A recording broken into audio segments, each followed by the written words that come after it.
ছোটবেলা থেকেই এই ছেলের শরীর থেকে সব সময় গ্যাস বের হতো, তাই তার মা তার পেছনে একটি গ্যাস ব্যাগ বেঁধে দিত যাতে সেখানে গ্যাস জমে থাকে আর বাইরে না ছড়ায়। কিন্তু হঠাৎ করে একদিন ওই ব্যাগটি একটি কেচিতে গিয়ে লাগে আর বুম এমন জোরে ফাটে যাতে করে উপরে থাকা মা আরো ঘুম ভেঙে যায়। তো ছেলেটির বাবা এবার চিন্তা করলো, ব্যাস পাইপ লাগিয়ে দেই, গ্যাস সরাসরি বাইরে যাবে, কেউ আর বিপদে পড়বে না।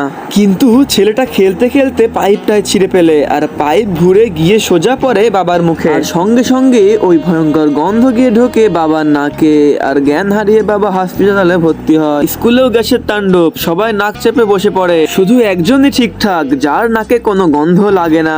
সেই বন্ধুই তাকে বানিয়ে দেয় গ্যাস ধরার প্যান্ট। এটা এমন এক যন্ত্র যেটা গ্যাসকে রূপান্তর করে শক্তিতে।